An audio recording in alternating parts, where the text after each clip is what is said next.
Hey guys, welcome to HipHughes History. We're hitting you up with a little bit of Cold War vocabulary. Why don't we bang out the Marshall Plan? Because guess what? It's gonna be on the test. So ding dong, go get the door learning.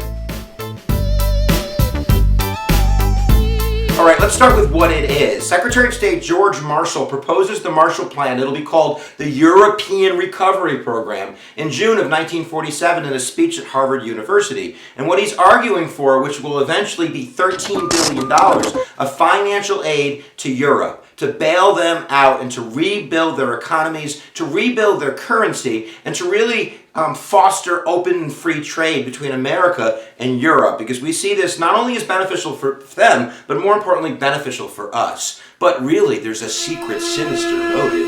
What could it be?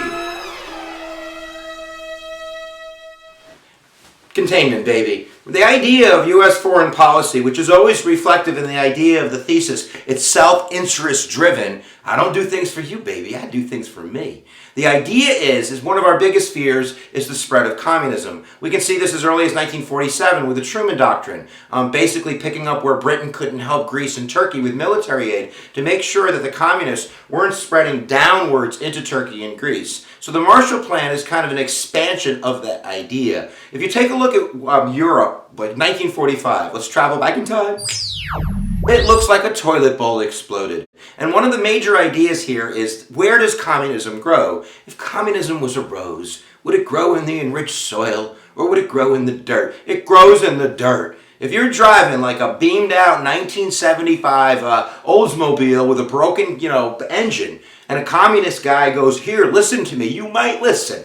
But if you're driving in a Beamer, baby, making 100K, you ain't stopping. So one of the ideas of containment, and this is really the fourth goal of the Marshall Plan, is to contain communism. Because once we spread that money into industry, 60% of the money had to be spent on industry, then we get those jobs back and we get infrastructure built and highways and yada, yada, yada, schools, playgrounds, that communism isn't going to be attracted to those peoples in Western Europe. Now, if we take a look at the countries that accepted the money, you're going to notice a couple missing players. Let's read the list. We have Austria, Belgium, Denmark, France, West Germany, Greece, Iceland, Ireland, Italy, Netherlands, Norway, Belgium, Sweden, Switzerland, and Turkey and the United Kingdom.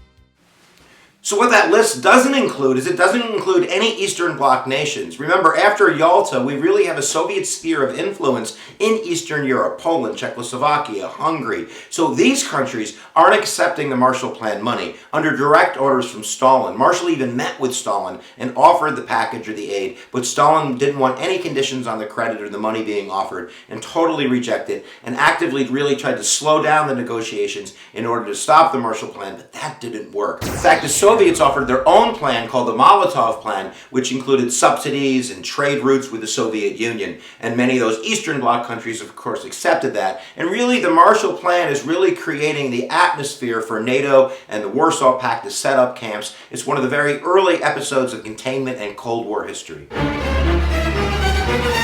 So did the Marshall Plan work? Well, ask yourselves. If you look at the map up there, are there any countries that accepted the Marshall Plan that turned to the Soviet Union later on? And the answer is no. And if we look at kind of the economic data, we see a 35% jump in GDP in the countries that accepted the Marshall Plan in 1952 when the money was running out, as opposed to 1938 before the war. So they're actually producing more than they were after the war than they were before the war. But probably the biggest winner is going to be the United States, not only because we're going to successfully contain communism, but also because bang, bang, where do you think all that money's going?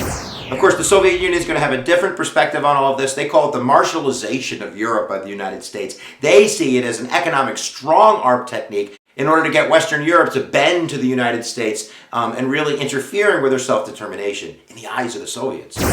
So there you go, guys, a little bit of HipHughes history, Cold War style Marshall Plan. Giddy up, we'll see you next time that you land on HipHughes history. If you haven't gone there, why don't you click my face right there and like magic, you'll zip off through the internets. And always remember, wherever you're going, where your attention goes, your energy flows. See you next time, guys.